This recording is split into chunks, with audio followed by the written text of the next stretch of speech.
নমস্কার, আমি পঙ্কজ বিশ্বাস এবং আপনারা দেখছেন পলিটিক্যাল ডেইলি। তৃণমূল তো ভেঙে যাবে, এটা তো আমরা সকলেই জানি। তৃণমূল আসলে ভেঙে গেছে। তৃণমূল কংগ্রেস আর এখন রাজনৈতিক দল হিসেবে বেঁচেই নেই। আগামী দিনে কয়েক মাসের মধ্যে তৃণমূল কংগ্রেস বিধানসভায় তার যে বিরোধী দলের তকমা ওটা হারাতে চলেছে। কারণ তৃণমূল কংগ্রেসের আর বিরোধী দল হিসেবে ধরে রাখতে গেলে যে পরিমাণ বিধায়ক সংখ্যা দরকার ওটা আর থাকবে না, খুব বেশি দিন নেই। দুরকম বক্তব্য শোনা যাচ্ছে বিজেপির অন্দরে যে 2-2.5 মাস 3 মাস কাউকে নেওয়া হবে না, আবার ভালো লোককে নিলে যে অসুবিধা নেই এমনটাও বক্তব্য কিন্তু উঠে আসছে ভারতীয় জনতা পার্টির তরফ থেকে। তার মানে স্পষ্টভাবে বোঝা যাচ্ছে যে তারা তৃণমূলকে ভাঙার জন্য প্রয়োজনীয় যদি কোনো তৃণমূলের এমন কোনো মানুষ যার বিরুদ্ধে তেমন কোনো বড় দুর্নীতির অভিযোগ নেই, বিজেপি কর্মীদের মারধর করা, তাদের ঘরছাড়া করার অভিযোগ নেই, এমন যদি মানুষ থাকেন তারা এমন মানুষকে অদূর ভবিষ্যতে দলে কিন্তু নিতে চলেছেন। বা আরেকটা ফর্মুলা উঠে আসছে যেখানে বিজেপিতে সরাসরি না নিয়ে, যেটাকে আমরা বলি মহারাষ্ট্র মডেল, ঠিক তেমনভাবেই তৃণমূলেরই একটা আলাদা দল তৈরি করে, তৃণমূলের একটা বি টিম তৈরি করে, যেমনভাবে আরএসএস বা বিজেপি একটা সময় কংগ্রেস ভেঙে তৃণমূল কংগ্রেস তৈরিতে সহযোগিতা করেছিল। আমরা আজকে সকলেই জানি যে আরএসএস এবং বিজেপি এই তৃণমূল কংগ্রেস নামটা দিয়েছিল, তাদের সিম্বল এঁকে দিয়েছিল। এ নিয়ে বিস্তারিত বহু বই আছে, দীপক ঘোষের বই সহ অন্যান্য অনেকের বই আছে, অনেক নেতারা এই কথা জানেন, তারা আপনাদেরকে বলতে পারবেন। ফলে যেমন কংগ্রেসকে ভেঙে তৃণমূল তৈরি করেছিল বিজেপি, তেমনই বিজেপি অদূর ভবিষ্যতে তৃণমূলকে ভেঙে দিয়ে আর একটা নতুন কংগ্রেস বা নতুন তৃণমূল তৈরি করতে চলেছে। তার প্রক্রিয়া কিন্তু শুরু হয়ে গেছে বন্ধু, তার প্রক্রিয়া শুরু হয়ে গেছে। এই মুহূর্তে আমার কাছে যা খবর আছে 20 থেকে 22 জন সাংসদ, 40 থেকে 45 জন বিধায়ক তারা তৃণমূল ছাড়তে রাজি। দিল্লিতে দরবার করা শুরু করে দিয়েছেন। কেউ শুভেন্দু অধিকারী, কেউ শ্রমিক ভট্টাচার্য, কেউ রাজনাথ সিং, কেউ অমিত শাহ, দিল্লিতে অন্যান্য নেতা, এদের কাছে যাদেরকে হাতে পায়ে ধরতে চাইছেন। অনেকে তো দিল্লিতে চলে গেছেন, আপনারা তো সেই খবরটা জানেন। অনেকে দিল্লিতে চলে গেছেন, বিভিন্ন নেতাদের হাতে পায়ে ধরছেন। তো এখন এটা বিজেপির উপরে যে তারা কাকে নেবে কাকে নেবে না। আপনারা ভাবতে পেরেছেন এর আগে কখনো বিজেপির আয়োজিত প্রশাসনিক বৈঠকে তৃণমূলের লোকেরা আসবেন?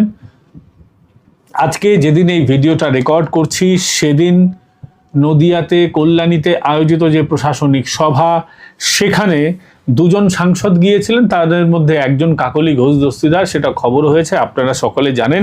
এছাড়া আমরা 6 জনের নাম পেয়েছি যারা গিয়েছিলেন। তারা হচ্ছে দেগঙ্গার বিধায়ক আনিসুর রহমান বিদেশ, বাদুরিয়ার বিধায়ক বুরহান আলী মুকাদ্দিন ওরফে লিটন, স্বরূপনগরের বিধায়ক বীণা মণ্ডল, বসিরহাট দক্ষিণের বিধায়ক সুরজিৎ মিত্র বাদল, এছাড়াও হারোয়ার বিধায়ক আব্দুল মতিন। এরা শুভেন্দু অধিকারীর ডাকা প্রশাসনিক বৈঠকে গিয়েছিলেন, অংশ নিয়েছেন। তৃণমূল কি কখনো এর আগে এই ধরনের সৌজন্যতা দেখিয়েছে? উত্তর হচ্ছে না। ফলে এটা কোনো রাজনৈতিক সৌজন্য নয়, তৃণমূল নতুন করে ভদ্রলোক হয়ে গেছে সেরকম কোনো বিষয় নয়। আসলে তৃণমূলের কজন মরিয়া তৃণমূলটা ছাড়ার জন্য। তারা যদি তৃণমূলের হয়ে বেশি বাড়াবাড়ি করতে যান, ব্যাটিং করতে যান, তাহলে আউট হওয়ার সম্ভাবনা থাকছে। তাই বিজেপির সঙ্গে সখ্যতা বজায় রেখে চলতে হবে।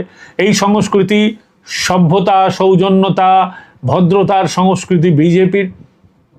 তাহলে কি এরা রাতারাতি বিজেপি হয়ে গেছেন? না, এরা রাতারাতি বিজেপি হতে চাইছেন। হতে পারবেন কি পারবেন না সে তো সময় বলবে।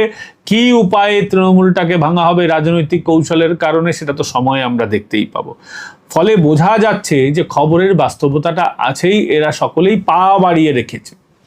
আরে পা তো কুণাল ঘোষও বাড়িয়ে রেখেছে, সেটা অবশ্য আলাদা ব্যাপার। কোথায় বাড়িয়ে রেখেছে সেটা তো সময় আসলে জানা যাবে। কিন্তু কুণালের কিছু হবে না। কোন কুণালের কথা বলছি আমি ঠিক জানি না, আপনারা যদি জানেন কমেন্ট বক্সে জানাবেন। আরেকজন কুণাল ঘোষ আছেন, কুণাল ঘোষ কখনো সাংবাদিক, এখন তার কোনো সংবাদপত্রে আছে কি? সংবাদ প্রতিদিনে কাজ করতেন, ওখান থেকে তো তাকে বিতাড়িত করা হয়েছে, এরকমটা আমরা শুনতে পেয়েছি। সেই কুণাল ঘোষ, যিনি বেলেঘাটার বিধায়ক, তিনি মোহনবাগানের সহসভাপতি পদ থেকেও ইস্তফা দিয়ে দিয়েছেন। এটা না ওই সংবাদ প্রতিদিনের সাথে আমার মনে হলো জড়িত, কারণ টুটু বসু, সৃঞ্জয় বসু এটা তো মোহনবাগানের সঙ্গে জড়িত, আর এদেরই সংবাদপত্র সংবাদ প্রতিদিন। তো যেহেতু সংবাদ প্রতিদিন থেকে তাকে ইস্তফা দিতে হয়েছে, এবং তিনি নিজেই বলেছেন আমি কারো বিড়ম্বনার কারণ হতে চাই না, নিজেই থেকেই কুণাল ঘোষ নাকি ছেড়ে দিয়েছেন। যদিও পরপর যদি আমরা ঘটনাক্রম দেখি, তাহলে অনেক সাংবাদিককেই তাদের প্রতিষ্ঠান থেকে চটি চাটার জন্য বিতাড়িত করা হয়েছে, লাথি মারা হয়েছে পশ্চাৎ দেশে। তাদের মধ্যে অনেকেই আছেন, আমরা জানতে পেরেছি নিউজ 18 থেকে বিশ্ব মজুমদার, তার চাকরি গিয়েছে, ওখানে আরেকজন ব্যক্তির চাকরি গিয়েছে, বিভিন্ন সংবাদ প্রতিষ্ঠানে চাকরি গিয়েছে। তো ছাঁটাইয়ের পর্ব কিন্তু চলছে, অন্যান্য বিভিন্ন জায়গায় ছাঁটাইয়ের পর্ব চলছে। তো এমতাবস্থায় যেহেতু সংবাদ প্রতিদিনের চাকরিটা ছাড়তে হয়েছে, তাই তিনি মোহনবাগানটাও ছেড়ে দিলেন, পদটাও ছেড়ে দিলেন। এটা কোন দিকে তিনি পা বাড়াচ্ছেন এটা সময় বলবো। আসলে কয়েকজন না চেষ্টা করছেন এমন একটা পরিস্থিতি তৈরি করার, তারা বোঝাতে চাইছেন যে বিজেপির সঙ্গে তাদের সেটিং হয়ে গেছে। এটা বিজেপি কর্মীদের মনোবল ভাঙার জন্য, বা মার্কেটে একটা ন্যারেটিভ তৈরি করার জন্য, যাতে দৃষ্টি ঘোরানো যায়, তাদের বিরুদ্ধে যে সমস্ত অভিযোগ আছে সেগুলো যাতে ডাইলিউট হয়ে যায়। এই চেষ্টাটা কিন্তু এক ধরনের রাজনৈতিক কারবারিরা কিন্তু করছেন। তার মধ্যে অন্যতম হচ্ছেন কুণাল ঘোষ। এই কুণাল ঘোষের বিরুদ্ধে অভিযোগ শ্যামসুন্দরী কালী মন্দির দখল নেওয়ার অভিযোগ। শ্যামসুন্দরী কালী মন্দিরে ব্যাপক সোনা দান হয়েছে বিগত কয়েক বছরে, কয়েক কেজি সোনা তার ভাণ্ডারে আছে, কয়েক কোটি টাকা মন্দিরের হেফাজতে রয়েছে। এই কয়েক কোটি টাকা আর কয়েক কেজি সোনা আর মন্দিরটাকে দখল নেওয়া, ট্রাস্টিতে ঢোকার চেষ্টা, আর বাইরে মন্দিরের বাইরে কারা ডালা নিয়ে বসবে সেই সেটিংটা করা, সেখান থেকে আবার টাকা নাকি ওঠে বিভিন্ন জায়গা থেকে, যাদেরকে বসতে দেওয়া হবে তাদের তো একটা অংশ নেওয়া হবে। এই টাকার ভাগ বাটোয়ারা নিয়ে যত গন্ডগোল, এমনটা শ্যামসুন্দরী মন্দির কর্তৃপক্ষের অভিযোগ। আমাদের কাছে সেই বয়ান রেকর্ডেড আছে, আমরা কয়েক মাস আগে সেই খবর আপনাদেরকে দেখিয়েছি, সবাই দেখেছি। তো এখন এই ধরনের লোককে কি বিজেপি দেবে, আমার প্রশ্ন। কিন্তু তৃণমূল ভাঙবে, আপনি লিখে রেখে দিন। আর কাকলি ঘোষ দস্তিদার কি সেই নতুন দলের মুখ হবেন? হতেও পারেন, হওয়ার সম্ভাবনা প্রবল, কারণ কাকলির একটা ভাবমূর্তি রয়েছে, একজন বিশিষ্ট ডাক্তার, তার হাজবেন্ড তিনিও ডাক্তার। যদিও এই কাকলি ঘোষ দস্তিদার শুভেন্দু অধিকারীর নামে দুদিন আগে পর্যন্ত গাল দিয়েছেন। বাংলার একজন মুখ্যমন্ত্রী, যিনি পেশায় ফ্যাশন ডিজাইনার ছিলেন, অগ্নিমিত্রা পল, তাকে তিনি গালি দিয়েছেন। চিনতে পারেননি, গালি মানে সরাসরি কোনো খিস্তি নয়। উনি কি ফ্যাশন শাড়ি টাড়ি বেচেন, প্রিন্টিং করেন, এই ধরনের ভাবে কটূক্তি নাকি করেছিলেন, এটা সংবাদ মাধ্যমে দেখা গিয়েছে। তো তৃণমূলের লোকেরা বিজেপির লোকেদের তো এভাবে কটূক্তি তো অতীতের দিনে করেইছে। সেই ধরনের লোককেও নেওয়া হলে দলের মধ্যে কিন্তু এক ধরনের বার্তা যাবে যে ওই দল থেকে দেখুন নিয়ে নেবে। ফলে দলে হয়তো নেওয়াটাও হবে না, একটা নতুন প্ল্যাটফর্ম হবে, এই সম্ভাবনাটাকে উজ্জ্বল। তবে হ্যাঁ, কিছু লোককে অবশ্যই হয়তো আগামী দিনে দলে নেওয়া হতে পারে। আমি আপনাদের দর্শকদের একটা কথা বলে রেখেছি, এটা বিজেপি নেতৃত্বের কাছেই আমাকে ভিডিও বানানোর জন্য আগ্রহ করা হয়েছে, কয়েকজন বিজেপির নেতাই আমাকে বলেছেন এটা বলতে, আমি আপনাদেরকে বলছি, মন দিয়ে শুনবেন। আপনারা যাকে চাইছেন দলে না নেওয়া হোক, আপনারা ওর বিরুদ্ধে এফআইআর করুন, সত্যি এফআইআর, মানে আপনার সঙ্গে ওই নেতা, যে নেতা ধরুন আপনার কাছে খবর আছে আপনার এলাকার একটা নেতা বিজেপিতে ঢুকতে চাইছে, সে আপনার কাছ থেকে যদি কোনোদিন 1 লাখ টাকা, 2 লাখ টাকা, 50,000 টাকা, 10 টাকা ও যদি চেয়ে থাকে, আপনি গিয়ে থানায় এফআইআরটা করে রাখুন। আপনার বাড়িতে যদি সিন্ডিকেটের সমস্যা করে থাকে, আপনি এফআইআরটা করে রাখুন। যাদের বিজেপিতে আপনি দেখতে চাইছেন না, তাদের বিরুদ্ধে মাল্টিপাল এফআইআর, সত্যি এফআইআর যদি আপনারা করেন, প্রমাণসহ করেন, তাহলে তার বিরুদ্ধে এফআইআর যদি থাকে, তাহলে হয়তো তাকে নেওয়া হবে না। তার কারণ বিজেপি ঠিক করছে আগামী দিনে এমন ব্যক্তিকেই নেওয়া হবে যাদের বিরুদ্ধে দলের মানুষদের ক্ষতি করার অভিযোগ থাকবে না, সাধারণ মানুষকে প্রতারণা করার অভিযোগ থাকবে না, যাদের বিরুদ্ধে তোলাবাজি, সিন্ডিকেটবাজির অভিযোগ থাকবে না, তাদেরকে নেবে। ফলে মাল্টিপাল এফআইআর যদি, সত্যি এফআইআর যদি থাকে, প্রমাণসহ এফআইআর যদি থাকে, তাহলে এমন ব্যক্তিকে দল নেবে না, ভাববে এমন ব্যক্তিকে দলে নেওয়ার আগে এবং আপনারাও সেই সময় এফআইআর গুলো জমা দিলে বিষয়টা আপনাদের স্ট্রং হবে। ফলে আপনাদেরকে বলবো এটা কিন্তু আপনারা করে রাখুন, আপনাদেরই এতে উপকার হবে। যে সমস্ত তৃণমূলের নেতারা আপনাদের কাছ থেকে তোলা আদায় করেছে, বিজেপিতে ঢোকার চেষ্টা করছে, তাদের বিরুদ্ধে এফআইআর করে রাখুন। দেখুন, সোশ্যাল মিডিয়ায় লিখলে একটা আবহাওয়া তৈরি হবে, কিন্তু তেমন কাজের কাজটি কিন্তু হবে না। সোশ্যাল মিডিয়ায় বললে আপনি ওকে চিহ্নিত করে রাখতে পারেন, কিন্তু সেই চিহ্নিত করা থেকে কাজের কাজটা কি হবে? এফআইআর থাকলে আপনি দলকে দেখাতে পারবেন, দেখুন মশাই এতগুলো এফআইআর আছে, এই লোকটা ঠিক এরকম। থানায় যদি অভিযোগ থাকে থানা তুলে নেবে, এদের মধ্যে বেশিরভাগ লোককে টপাটপ এখন যেমন তুলে নিলে তারপরে এরকম চোর চিটিংবাজকে বিজেপি নিতে ভাববে। তাই বলছি, আমার কথাটা শুনুন, এদের বিরুদ্ধে এফআইআর করে রাখুন।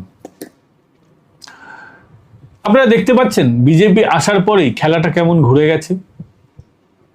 রাস্তায় নামাজ পড়া বন্ধ, কি দারুণ শান্তি, মসজিদ নামাজ হচ্ছে, আজানটাও এখন অনেক জায়গায় আসতে হয়ে গেছে। সকালবেলা চিৎকার চেঁচামেচি নেই, ভোরবেলা 4টে-5টার সময়। বিকেলবেলা আপনি যখন দুপুরবেলা ভাত ঘুম দিচ্ছেন হঠাৎ করে চিৎকার নেই। বিকেলবেলা সন্ধ্যা আরতির সময়ই ঠিক মাইক বাজানো নেই। রাস্তায় নামাজ পড়া তো নেই, দেখেছেনই, অনেক কিছু নেই। রাস্তায় দখল নেই, দখলগুলো উধাও হয়ে গেছে। তো আপনারা যে দেখতে পাচ্ছেন তার মধ্যে আরেকটা জিনিস আপনারা দেখেছেন যে পিলপিল করে এই বাংলাদেশিরা আবার বাংলাদেশের দিকে পালাতে শুরু করেছে। আজকে দেখুন, এই যে ছবিটা দেখতে পাচ্ছেন, এটা হাকিমপুর সীমান্তের ছবি। হাকিমপুর সীমান্ত দিয়ে লোকজন কিন্তু বাংলাদেশের দিকে পালাতে শুরু করেছে। বাংলাদেশ পালানোর হিড়িক লেগে গেছে। এসআইআর সময় কিছু লোক পালিয়েছিল, আবার কিছু লোক ফেরত চলে এসেছিল। তাদের মধ্যে তারা ভেবেছে যে বিজেপি আসতে পারবে না, এসআইআর হচ্ছে, চলো ফিরে আসি, মমতা কিন্তু থেকে যাবে। এখন যখন মমতা নেই, বাংলাদেশিরা পালাচ্ছে। এদেরকে না জামাই আদর দিয়ে পালাতে সাহায্য করা হচ্ছে। এদের ধরে আগে বাটাম দেওয়া উচিত ছিল, যে ফেরত পরে আসার আগে যেন ভাবে, উরি বাবা কি ব্যথা, উফ এই ব্যথা সহ্য করা যাচ্ছে না, এই জ্বালা আর নেওয়া যাচ্ছে না, এরকমটা দরকার ছিল। তবে ভালো, যে লোকগুলো ওপারে চলে যাচ্ছে সে লোকগুলো আর যাতে না আসতে পারে সেই ব্যবস্থা রাখতে হবে। কারণ আজকে দেখুন, আবার যাতে এরা না পালিয়ে আসে তার জন্য তো সীমান্তে তার কাটা দেওয়া হচ্ছে। বিজিবি বাধা দিচ্ছে, তার সত্ত্বেও, বিজিবির বাধা সত্ত্বেও তার কাটা কিন্তু দেওয়া হচ্ছে, তার কাটা হবেই। এবার পুরো জায়গাটা যদি ঘিরে দেওয়া হয় তখন এইসব বাংলাদেশিরা আসতে পারবে না। এটা কিন্তু ভালো উদ্যোগ বলে আমরা মনে করি। এই হাকিমপুর সীমান্ত থেকে পালিয়ে যাওয়ার ছবি দারুণ লাগছে। সামনে ঈদ উল আজহা বা না আধা কিছু একটা বলে, মোট কথা হচ্ছে বাংলায় বকরিদ যাকে বলে। তার জন্য আমার সমস্ত মুসলিম ভাইয়াদের শুভেচ্ছা জানিয়ে বলি যে দেখুন কত ভালো লাগছে। বকরিদে আপনারা শুধু বকরিই কাটছেন, আপনাদেরও আনন্দ হচ্ছে। আমরা এই আনন্দে আপনাদের আরও সাধুবাদ জানাই। নিয়ম মেনে আপনারা আপনাদের ধর্ম পালন করুন। কোথাও তো ইসলামে গরু কাটা লেখা নেই। হঠাৎ করে গরু খাবার দোষটা চাপলো এই কারণেই, কারণ হিন্দুদের এটা দিয়ে বিরক্ত করা যায়। তো নিয়ম মেনে হচ্ছে। আমাদের সনাতনীদেরও এটা খুব ভালো লাগছে, ভারতীয়দের খুব ভালো লাগছে যে ভারত এবার আইনের মাফিক চলছে। দেশটা এবং এই রাজ্যতেও এখন সবকিছু আইন মাফিক চলছে। এই আইন মাফিক যখন রাজ্যটা চলে না, আমাদের খুব ভালো লাগে। আরেকটা খবর আপনারা দেখেছেন, একটা ভিডিওকে খুঁজে পাওয়া যাচ্ছিল না, প্রশান্ত বর্মন তার নাম। সেই ভিডিও কি দুঃখ তার, মদ খেয়ে গাড়ি ঠুকে দিয়েছে একজন ব্যক্তিকে, সেই ব্যক্তি আবার গিয়ে বাইক আরোহীর উপরে গিয়ে পড়েছে। এই প্রশান্ত বর্মনদের এই ভিডিওদের দুঃখ কোথায় জানেন? কোটি কোটি টাকা কামাচ্ছিল, যা খুশি করছিল, অনেক অভাব অন্যায় অভিযোগ, কিন্তু কেউ এদেরকে গ্রেফতার করার সাহস দেখাতে পারছিল না। এখন দেখুন, একটা র্যাশ ড্রাইভিং এর কেসে অ্যারেস্ট, এরপর দেখবেন পুরনো কেসগুলো খুলবে। পুরনো কেসে কিন্তু ওকে ট্যাগ করা হবে, ট্যাগ করে জানতে চাওয়া হবে, বলো তোমার অপরাধ, স্বীকার করো, তুমি জানো এই তোমার বিরুদ্ধে এই অভিযোগ, এগুলো হবে। কেউ কখনো ভাবতে পেরেছে পুলিশ গ্রেফতার হবে? শান্তনু সিনহা বিশ্বাস গ্রেফতার হয়েছে, ভিডিও এই যে ব্যক্তি এ গ্রেফতার হয়েছে, এরকম আরও অনেকে গ্রেফতার হবে আগামী দিনে। তো এগুলো দেখে না আমাদের খুব ভালো লাগছে। আর এটা শুভেন্দু বাবুর জন্যই কিন্তু আমাদের হচ্ছে। এই বিজেপি সরকারটা না থাকলে এগুলো হতো না বলেই আমরা মনে করি। বন্ধু, এই ভিডিও আপনাদের কেমন লাগলো কমেন্ট করে জানাবেন। আজকে একটু ছোট ভিডিও বানাচ্ছি কারণ শরীরটা এখনো খুব ভালো নেই, তবু আপনাদের সামনে আসতেই হয়, তাই এলাম। আর ভিডিওটা ভালো লাগলে অবশ্যই লাইক শেয়ার এন্ড সাবস্ক্রাইব করবেন, চ্যানেল সাবস্ক্রাইব করে নিয়ে পাশের বেল আইকন প্রেস করে দেবেন যাতে ভিডিও নোটিফিকেশন সঙ্গে সঙ্গে পেয়ে যান, যাতে ভিডিওটা দেওয়া মাত্র আপনারা দেখতে পারেন। অনেকেই আমাদের জয়েন বাটন ক্লিক করে মেম্বার হচ্ছেন, আমাদের সদস্য হচ্ছেন। প্রত্যেকে যারা জয়েন বাটন ক্লিক করে আমাদের মেম্বার হচ্ছেন আপনাদের প্রণাম জানাচ্ছি, সাধুবাদ জানাচ্ছি। আপনারা অনেকেই সুপার থ্যাঙ্কস পাঠাচ্ছেন, তার জন্য যারা পাঠিয়েছেন প্রত্যেককে প্রণাম জানাচ্ছি, আপনাদের প্রতি আমাদের কৃতজ্ঞতা থাকবে। আপনারা আমাদের সুপার থ্যাঙ্কস পাঠান আমাদের এই লড়াইয়ে অংশীদার হতে চাইলে। আর কেউ যদি কিউআর কোডের মাধ্যমে আমাদের হেল্প করতে চান তো আমাদের চ্যানেলে আপনারা প্রবেশ করলে ঠিক উপরের দিকে যেখানে ব্যানার রয়েছে ওখানে বাঁ দিকে আমাদের স্ক্যানারটা দেওয়া আছে, আপনারা ওখান থেকেও আমাদেরকে সাহায্য পাঠাতে পারেন, অনেকে পাঠাচ্ছেন। এবং আমাদের হিন্দি চ্যানেল হচ্ছে পলিটিক্যাল ডেইলি হিন্দি। আমাদের আরেকটি বাংলা চ্যানেল আছে পলিটিক্যাল ডোজ। সাবস্ক্রাইব করে নিন, ভালো থাকবেন, সুস্থ থাকবেন। আগামীকাল আবার দেখা হচ্ছে আপনাদের সঙ্গে। নমস্কার।